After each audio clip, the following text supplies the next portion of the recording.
피정복, 그냥 그 어감대로 뭐 땀과 피를 흘려서 뭐 정복하자는 거야? 그런 뜻이 아니죠. 외부의 힘에 의해서 굴복당하거나 복종당한 상태가 피정복이잖아요. 거기 앞에 자발적이란 말이 붙습니다.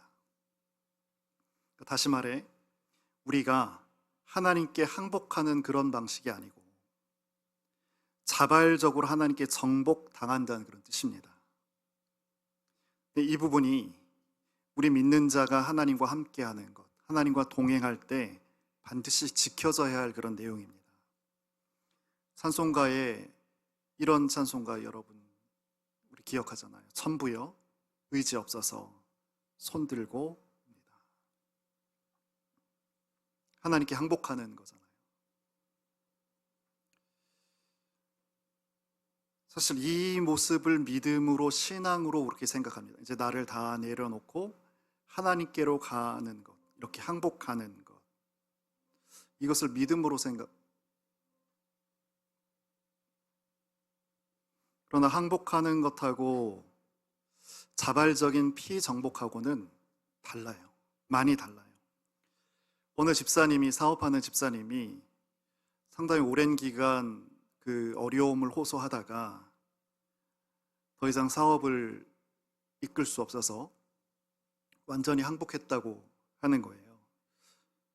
그럼 굉장히 근심스러운 일인데, 어려운 상황인데 표정이 밝는 거죠. 그래서 물었더니 제일 빚이 많았던 은행에서 법정 관리를 시작한다는 거예요. 이제 은행이 이 집사님의 회사를 경영하면서 거기서 이제 이익금이 발생하죠. 근데 이것을 갚아질 때까지 분할해서 가져가겠다는 거예요. 그리고 그 빚이 다 청산이 되면 경영권을 되돌려준다는 거죠. 이런 항복은 전략적 항복이죠. 그러나 이런 전략적 항복일지라도 항복이라는 것은 뭐냐면 내 모든 권한을 상대에게 다 이양하는 거예요. 저항하다가 도저히 극복할 수 없어서 그 힘에 굴복하는 것이 항복입니다. 이 두 가지를 우리가 잘 구분할 줄 알아야 됩니다. 항복과 자발적인 피정복.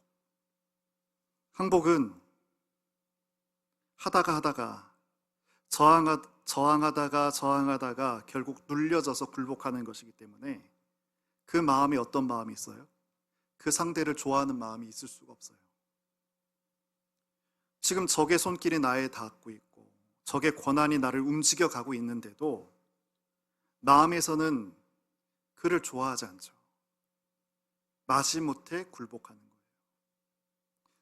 혹시 우리의 신앙이 이런 신앙이라면, 대다수의 신앙을 이러한 길로 우리가 나타내든지 또 따라가든지 그러고 있지 않은가 한번 살펴보셔야 합니다. 그런데 이 항복과 다른 우리가 자발적인 피정복이라고 했습니다. 이것은 어떤 거예요? 자신이 정복되기를 기다려요. 상대의 권한이 나를 완전히 장악하는 것을 원해요. 그러니까 이것은 언제 가능할까요? 상대를 진심으로 좋아하고 사랑할 때 이런 자발적인 피정복이 나타날 수 있게 됩니다.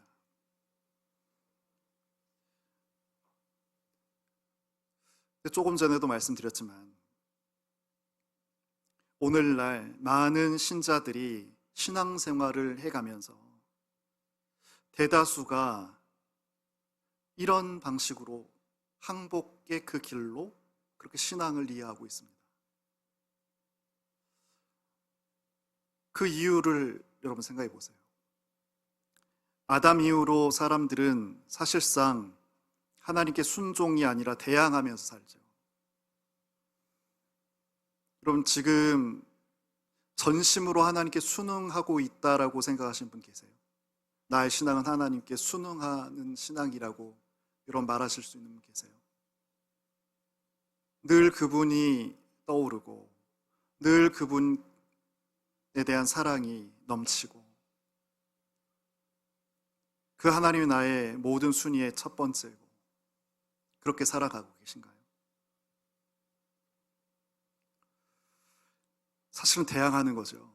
나의 모든 깨와 모든 노력을 다 하다가 아니 되고 아니 되고 아니 되어서 하나님 앞에 엎드려지는 거죠. 하지만 그렇게 저항한다고 한들 아무도 직접적으로 하나님을 저항할 수는 없습니다. 원자폭탄 요즘에 중요한 이슈인데 원자폭탄 100기를 갖고 있다고 해도 하나님께 저항할 수 있을까요? 일론 머스크나 삼성의 모든 돈을 다 가진다면 하나님께 저항할 수 있을까요? 그렇지 않죠. 그럴 수 없습니다. 우리가 언제부터 하나님께 저항했다고요? 우리 인간이 사탄의 유혹을 받아들이면서 그렇게 됐습니다. 내가 내 삶을 정복하려고 하면서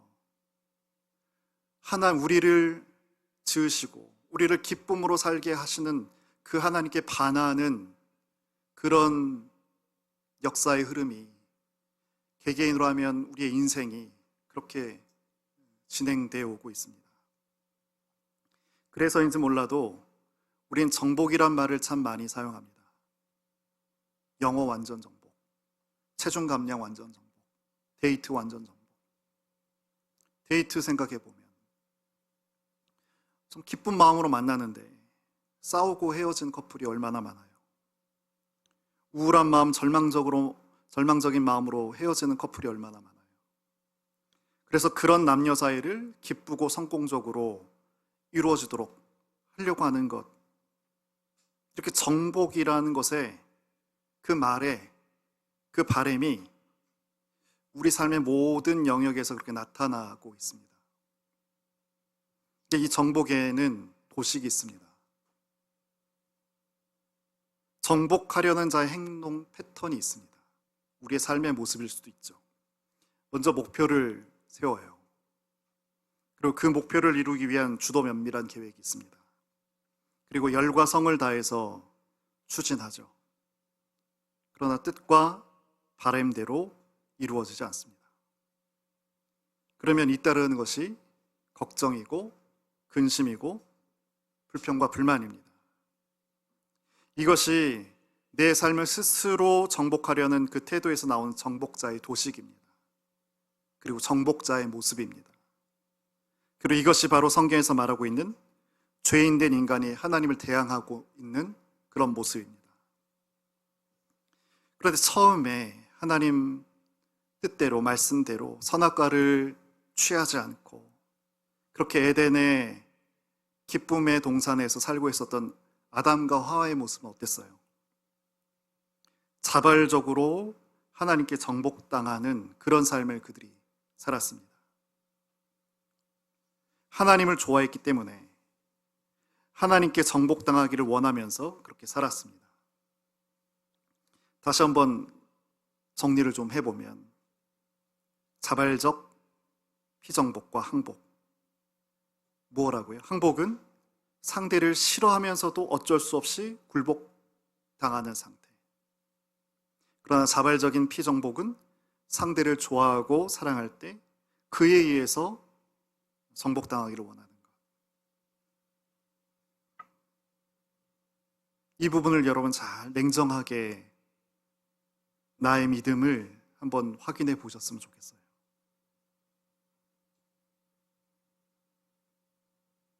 혹시 하나님께 항복하는 그런 신앙을 갖고 있는 건 아닌가요? 싫어해. 아담의 후손답게 하나님을 싫어해. 친근하지 않아. 그러나 어쩔 수가 없어. 징계를 받아서도 안 되겠고 지옥에 가서도 안 될 것 같고 하나님께서 자신의 자녀에게 베풀어 주신다는 은혜가 있는데 그 은혜를 받아서 내가 원하고 뜻하는 이런 바라는 그 인생을 살아가는 것에 은혜도 받고 지장도 없도록 그 정도에서 하나님께 항복하면서 여러분 신앙생활하고 있지는 않으신가요? 내 힘으로 살다 안 되니까 이제는 하나님께 항복해야 되겠다. 이것은 아니라는 거예요. 왜냐하면 그 마음에는 여전히 어떤 마음이 있어요? 나는 이 세상에서 하나님보다 내 자녀를 더 사랑하고 하나님보다 나를 더 우선적으로 생각하고 있고, 그런데 자꾸 하나님께서 막으신 것 같으니까, 그래서 항복하는 것, 이것은 아니라는 거죠. 왜냐하면 하나님께서 원하시는 것은 우리의 항복이 아니에요. 오늘 우리가 읽은 출애굽기 24장은 하나님께 주신 그동안의 말씀, 계명, 법규를 모세를 통해서 이스라엘 백성이 같이 듣는 장면입니다. 출애굽기 20장부터 시작한 10계명, 그리고 모든 율례와 법규들, 이것은 사실 오늘 아론과 아론의 아들들 70명의 장로들과 함께 산 중턱까지 올랐다가 모세만 하나님을 독대하잖아요. 그때 모세가 홀로 시내산 정상에서 하나님께 들은 말씀이에요. 그 말씀을 내려와서 다 적어서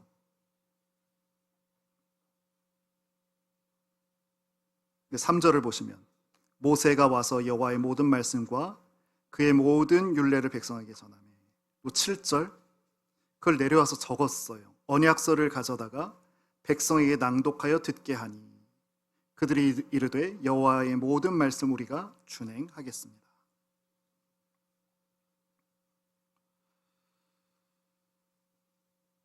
이렇게 약속이 체결이 된 거예요. 그러니까 이 언약 체결을 축하하는 예식이 바로 우리가 결혼식으로 표현했던 그 모습이죠. 그랬더니 여러분 11절 보시면, 하나님이 이스라엘 자손들의 존귀한 자들에게 손을 대지 아니하셨고, 아까 지금 다 올라갔습니다. 모세와 모세의 형 아론의 아들들은 장차 제사장이 될 사람들이죠.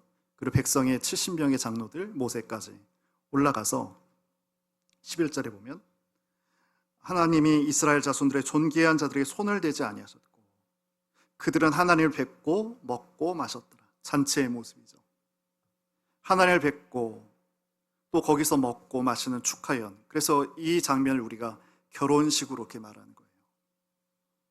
그런데 우리가 하나님을 친히 배웠다는 이 장면에서 우리가 고개가 약간 갸우뚱해집니다. 10절에 보면 그 장면이 묘사되어 있는데, 이스라엘의 하나님을 뵈니 그의 발 아래에는 청옥을 편듯하고 하늘같이 청명하더라. 청옥은 사파이어 빛, 그 푸른빛을 말해, 발 아래 푸른빛이 있고 그것이 하늘처럼 맑게 청명했다는 거예요. 지금 이스라엘의 이 리더들이, 영적 리더들이 본 하나님의 모습이 어떤 모습이에요? 하나님의 발 아래를 본 거죠. 발 아래를 본다는 것은 이런 말입니다. 하나님께서 택한 백성들과 계약을 맺으셨을 때 그 계약 당사자인 선민의 위치는 하나님의 발 아래에 위치한다는 거예요. 예수님께서 바리새인과 대화를 나누실 때 예수님께서 물으셨어요. 너희는 성경에 정통한 자들이니까 그리스도를 누구라 생각하는가 물었더니 다윗의 자손이라고 생각합니다 말하는 거예요. 그러자 예수님께서 다윗이 직접 예언한 내용을 인용해서 답을 주시는데, 마태복음 22장 44절입니다. 들어보세요. 주께서, 여기서 하나님입니다. 하나님께서 내 주 그리스도예요. 다윗이죠. 다윗의 예언입니다. 하나님께서 내 주 그리스도는 장차 올 그리스도를 말하는 거죠. 그리스도께 이르시되 내가 내 원수를 내 발 아래 둘 때까지 내 우편에 앉아 있으리라. 이 말씀으로 그리스도가 어떤 분인가를 답해 주셨어요. 그런데 여기에 발 아래 두시겠다는 여기에 어떤 것이 포함이 돼요?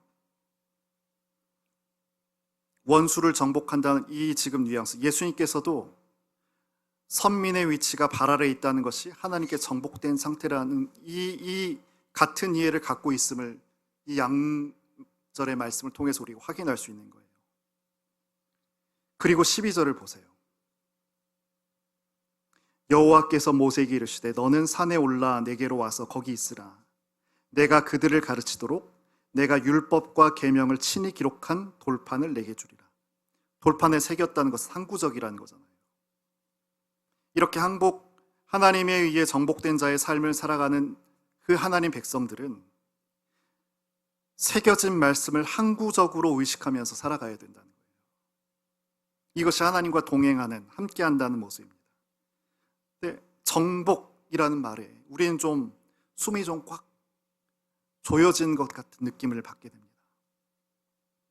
야, 이제부터 나는 하나님께서 요구하신 이 새겨진이란 말이 막 크잖아. 항구적이라니, 영원토록이라는 거잖아요. 여기에 조금 더 벗어나서는 안 된다는 거잖아. 그러면서 숨통이 좀 꽉 조여진 그런 느낌을 받게 돼요. 그 내용이 많습니다. 20장부터 23장까지 십계명과 모든 법규들의 내용입니다. 근데 여기서 1.1획도 어긋나거나 벗어난 일이 있게 되면 이 계약 당사자의 위치에서도 벗어나게 되고 그 계약 자체가 깨져버리는 거예요. 게다가 우리 예수님마저도 이런 말씀을 하신 바가 있습니다. 천지가 없어지기 전에는 율법의 1.1획도 결코 없어지지 아니하고 다 이루리라. 우리는 예수님께서도 이 정도까지 말씀에 대해서 그 엄정함을 짚어주신다면 우리는 어떻게 하지? 정말 현실적으로 이렇게 우리가 살아갈 수 있을까? 아마 대다수의 경우, 왜냐하면 대다수의 경우가 사실은 그 항복이라는 그런 길로 우리의 신앙의 길을 잡고 있기 때문에 그렇거든요. 그런 대다수 우리에게는 이 말씀이 굉장히 어렵습니다. 그래서 그 길을 이탈하기도 하죠.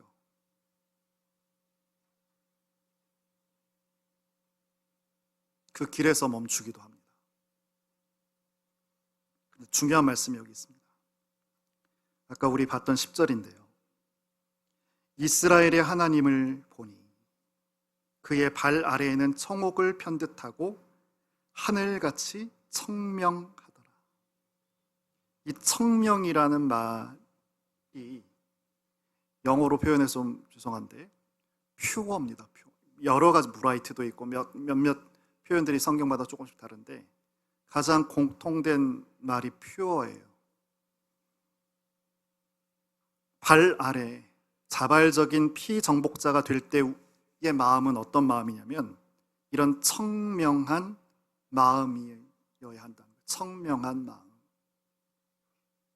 근데 이 말씀을 예수님께서도 하셨어요. 어떻게 하셨냐면 마음이 청결한 자는 복이 있나니 그들이 하나님을 볼 것이요. 마태복음 5장 8절입니다.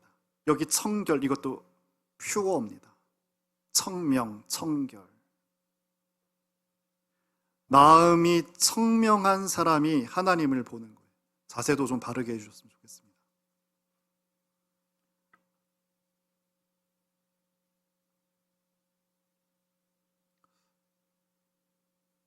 같이 돕는 거예요. 예배는 영화 보듯이 듣는 게 아니고 라디오 듣듯이 듣는 거 아니고 우리 모든 지정이가 다 예배하는, 저도 예배자고요. 예배를 목사의 말을 듣는다고 하면 여러분 자유롭게 할 수 있어요. 그게 아니잖아요.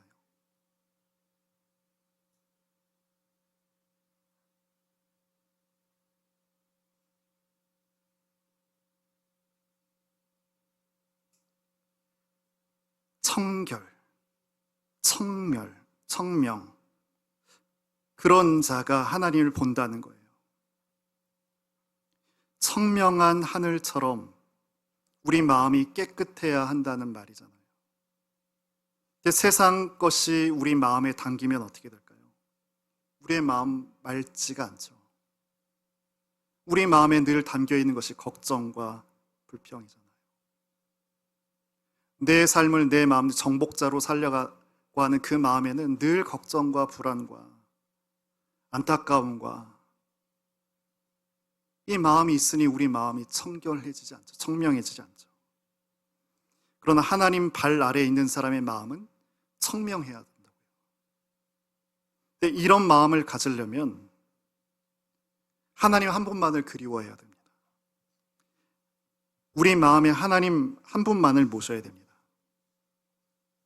그럼 이게 어떻게 연관성을 가질지 한번 생각해 보시죠. 하나님께서 자꾸 우리를 틀어막으신 것 같고, 그래서 내 힘으로는 어쩔 수 없어서, 그래서 항복하는 그런 마음가짐이 아니라 정말 자발적인 피정복자의 마음으로 하나님을 좋아하게 되면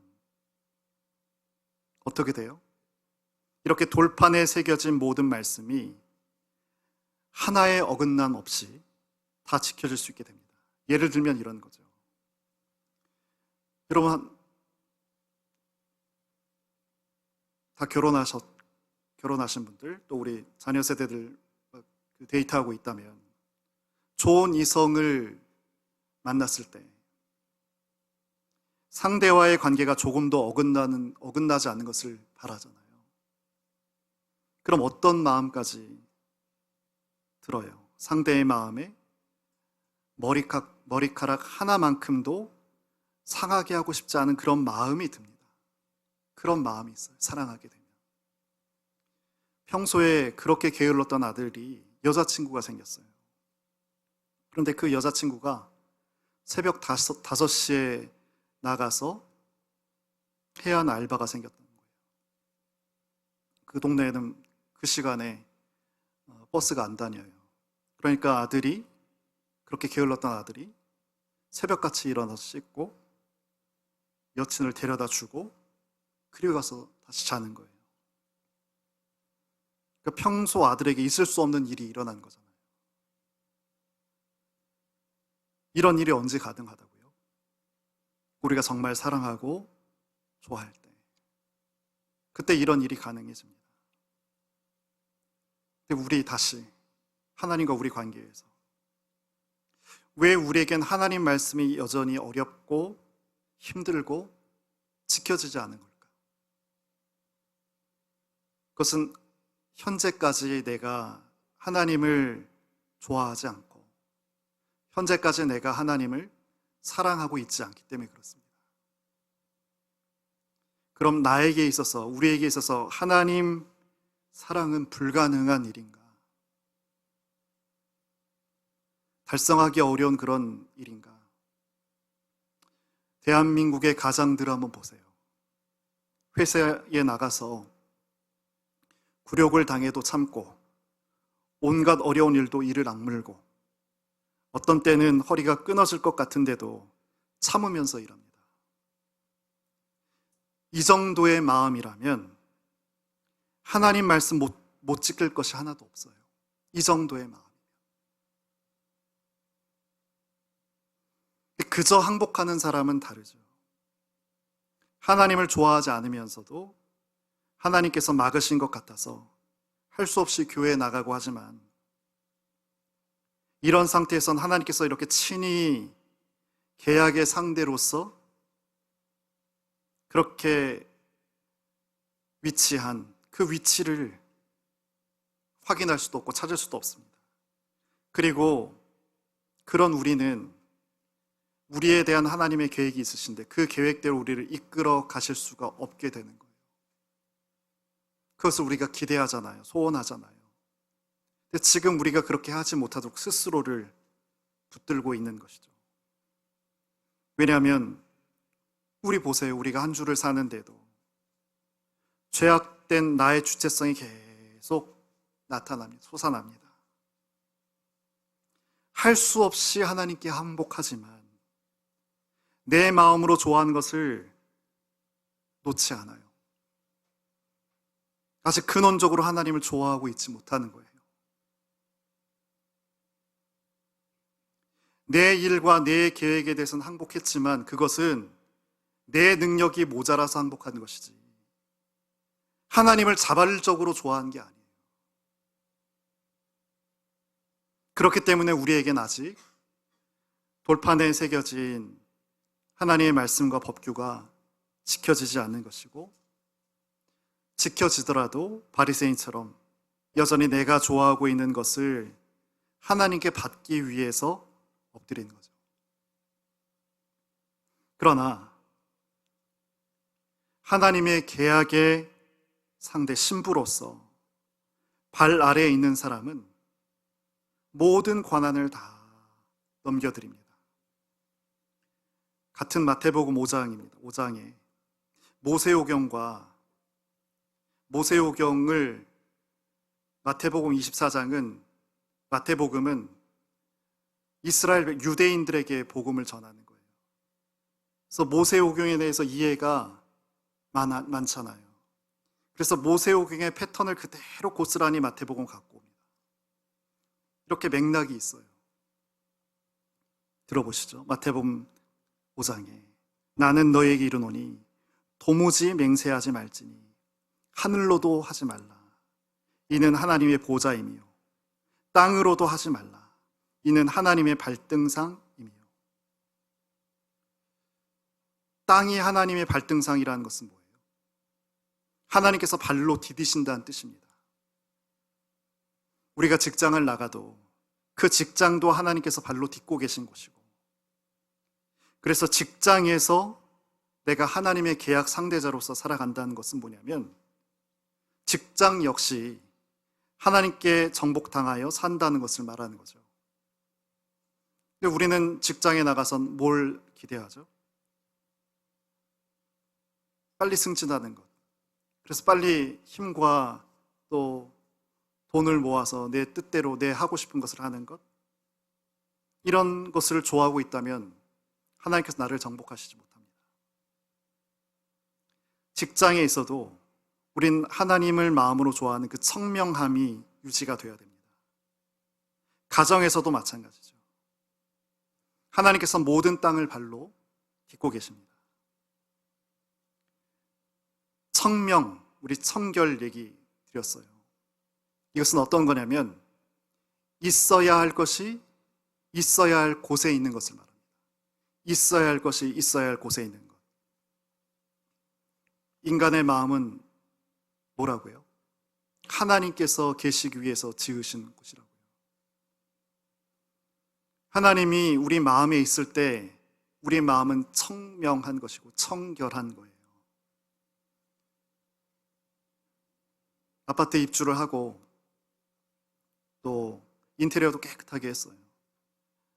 기존에 있는 것 좋은데 그 마음에 안 든다고 더 좋은 것을 갖다 놨어요. 양변기도 세면기도 다 좋은 것으로. 근데 그 양변기 한 번도 누구 손도 한 번 타지 않은 거기에 옆집에서 김장했다고 이사 오셨냐고 하면서 배추 김치를 줬는데 둘 때가 마땅치 않아서 그 양변기에 이렇게 두면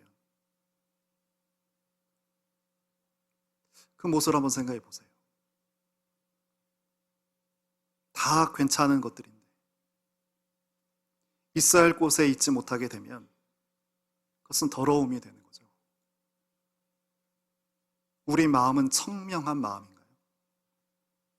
이 마음에 계셔야 할 분은 하나님이신데 여전히 나는 정복자로서 평생을 그리스도인으로 살았는데 하다가 안 돼서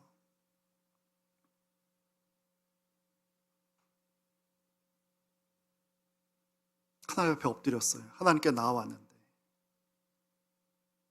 이 마음은 청명한 마음인가요? 청명한 마음은 하나님을 좋아하는 겁니다. 직장에서도 승진하는 것이 기쁨이 아니고 하나님께서 정복당하는 것이 가장 큰 기쁨이죠. 직장에서 쫓겨난 일이 있어도 우리 마음은 청명할 수 있어야 됩니다.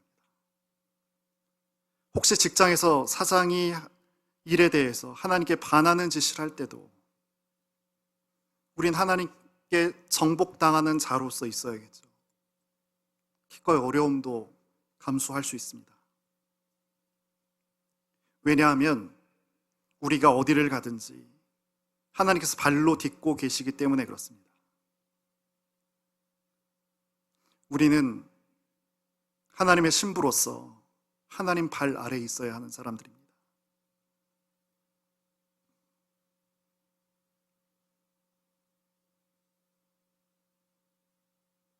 이런 하나님만 좋아한다는 것이 어떤 그림으로 그려지시나요?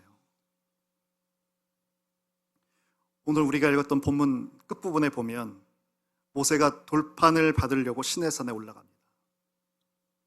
근데 구름이 이스라엘 백성의 시야에서 모세를 가려버립니다. 그 구름 위로는 시내산 봉우리가 있죠. 근데 거기서 모세가 하나님을 만납니다. 근데 이것이 하나님을 좋아하는 모습입니다.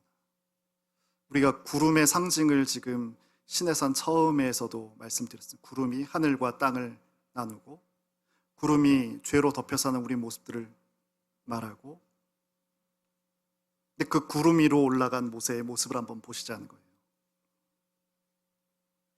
우리 마음이 이 땅이 아니라 하나님 계시는 하나님 나라로 계속 나아가야 돼요. 하늘을 이고 있는 구름 위로 우리 마음이 다가가 있어야 합니다.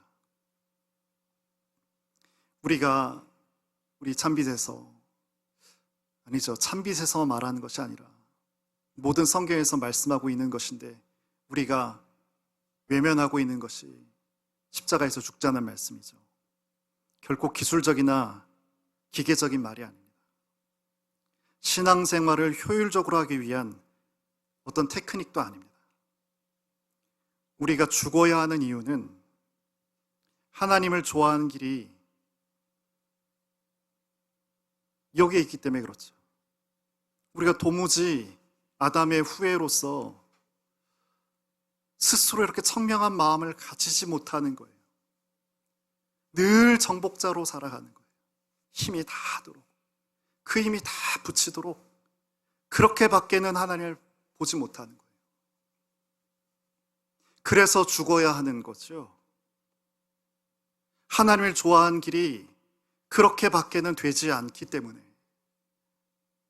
세상에 대해서 죽어야 우리 마음이 이 구름 위에 올라가서 하나님을 만날 수 있어요. 그럴 때 이 땅에서 하나님께서 하나님에 의한 진짜 우리를 향한 정복이 허락이 되죠. 우리의 자발적인 이 피정복이 이루어지고 하나님께서 우리에게 임하셨을 때 그 모든 말씀과 법규가 그 250만 이스라엘 백성이 다 지켜야, 전체가 지켜야 할 말씀뿐만 아니고 우리 각자에게 일어나야 할 하나님의 뜻도 다 이루어지기 시작합니다. 우리가 정말 하나님을 좋아하게 되면 하나님의 뜻이 송이꿀처럼 달아지기 시작합니다. 그러나 내가 여전히 세상을 좋아하면 하나님께서 이래라 저래라 하시는 말씀이 잔소리로 들리고 불가능한 요청으로 여겨지게 되죠. 이 손양원 목사님 다 50도 못 사셨네요. 주기철 목사님.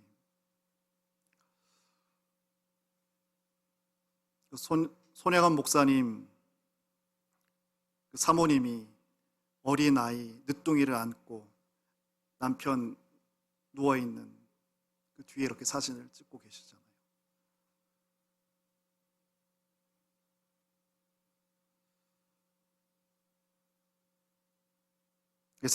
세상적인 관점으로는 불가능한 모습이죠. 먼저는 남편을 사랑했죠. 하지만 본질적으로는 남편이 사랑하는 하나님을 사랑하고 있는 거예요.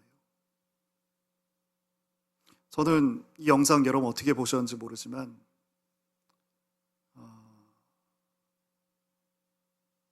오히려 전문가, 목회자 분들이 말하는 것에는 제가 별 느낌을 못 받았는데 그 80이 넘으신 은퇴 장로님, 저분은 정말 평생 신앙 대해서 전심으로 마음을 기울인 분이구나라는 생각이 들었어요. 그리고 그렇게 마음으로 읽히진 않았지만 그래도 그 박성규라는 지금 현재 총신대 총장이신데 부산에서 부전교회 하시다가 큰 교회 목회하시다가 총신대가 합동은 모든 힘이 학교에 모여 있어서 늘 거기에 분열이 있었고 아픔이 있었는데 이분이 와서 학교가 많이 좋아졌습니다. 아무튼 백색 순교 그것이 좀 들렸습니다.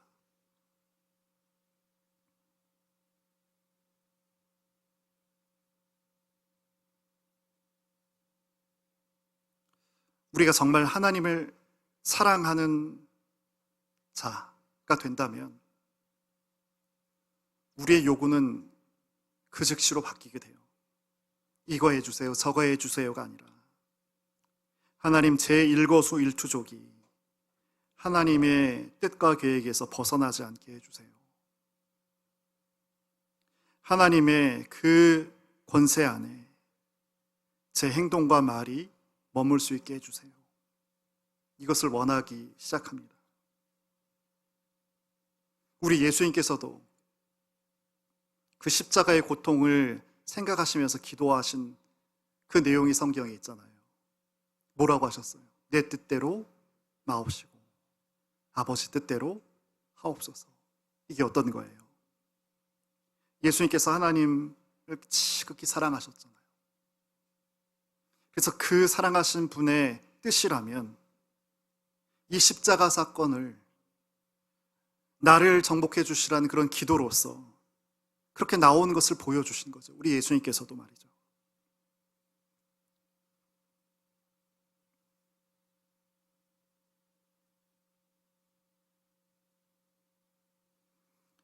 이 말씀이 어려우실 거예요.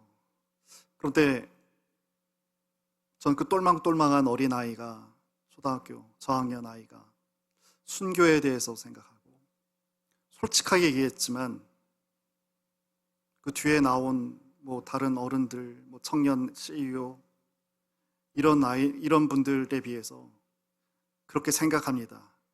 말은 좋은데, 말은 나쁘지 않은데, 그 신앙의 중심에서 멀찌감치 떨어져 있는 그런 이들보다 이 아이의 말과 생각이 전 굉장히 눈에 들어왔습니다.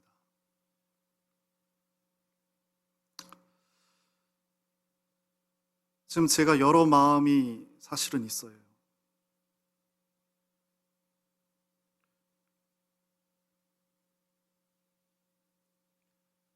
짐작하시겠지만 대다수의 사람들이 오늘날 하나님 앞에 항복조차도 하지 않아요.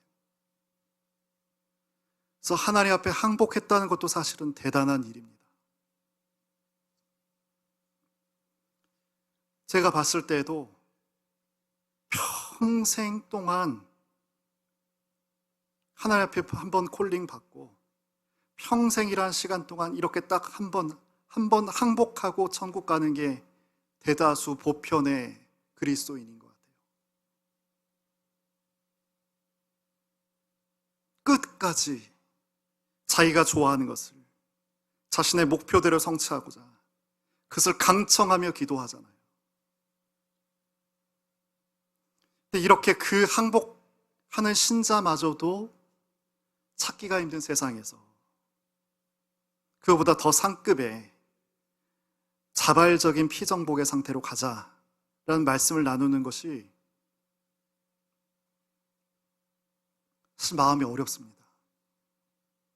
그런데 왜 이렇게 말씀을 드리냐면 지금 성경에서 그 말씀 하고 계시잖아요.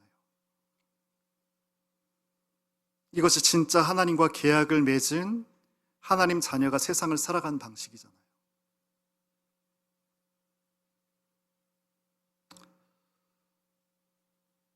아직 그런데 우리는 주의를 지키는 것도 어렵고 하나님 주신 것에 감사로 드리는 것도 어렵고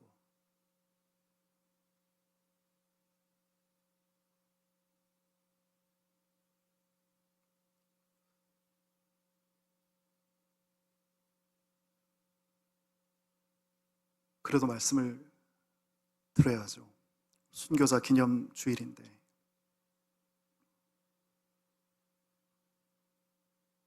그리고 아직 교회가 역사가 좀 된 교회들은 자신의 부모 세대가, 어떤 경우는 조부모 세대가 순교자를 아직 간직하고 있는 한국 교회잖아요.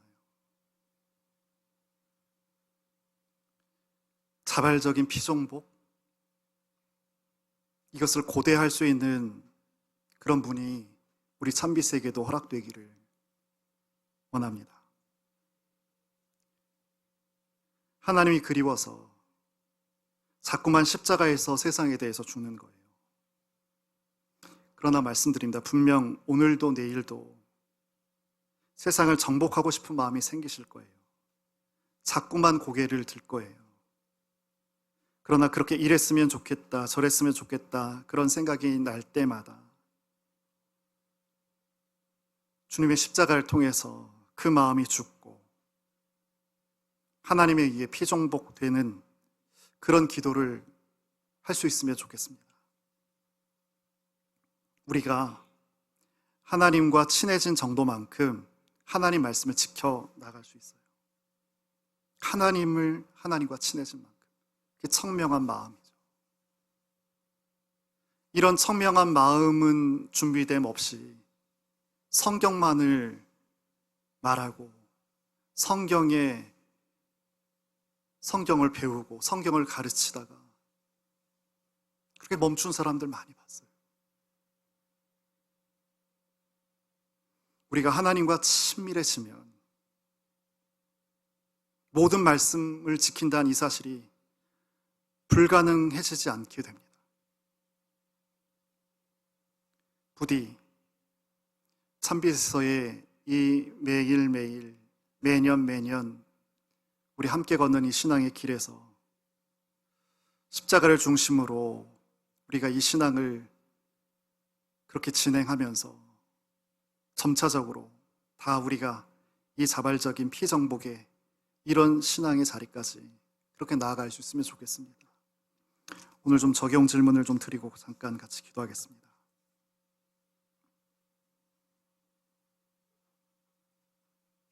나는 신앙생활을 하나님께 항복하는 것으로 이해했는가? 아니면 자발적으로 피정복당하는 것으로 이해하는가? 그 이유가 무엇일까? 두 번째입니다. 내가 하나님보다 더 좋아하고 우선시하는 것은 무엇인가? 그것 때문에 하나님 말씀에 순종하기 어렵거나 불가능하게 느껴지는 부분은 없는가? 세 번째입니다. 내 마음은 오직 하나님만을 모실 만큼 청명한가? 일상에서 걱정과 불평이 내 마음을 흐리게 하는 순간 언젠가? 그럴 때 어떻게 다시 나는 내 마음에서 하나님께 집중을 할 수 있는가? 마지막 질문입니다. 사랑하는 대상에게는 조금도 어긋나고 싶지 않은 마음처럼 나는 하나님의 말씀에 대해 그러한 열망을 가지고 있는가? 그렇지 않다면 어떻게 하면 하나님의 말씀을 송이 꿀같이 여기며 지킬 수 있는가? 시간 잠시 같이 이렇게 기도하겠습니다. 하나님, 저는 지금껏 제 삶을 제가 정복하려 했습니다. 그러나 오늘 주님의 발 아래 머무는 피정복자의 삶을 살고 싶습니다. 억지 항복이 아니라 하나님을 좋아하고 사랑해서 기꺼이 당신께 내 전부를 내어드리며 살게 하옵소서. 오늘 하루 십자가에서 세상에 대해서 죽고 하나님께 깊이 정복되어 살게 하옵소서. 잠깐만 같이 기도하겠습니다.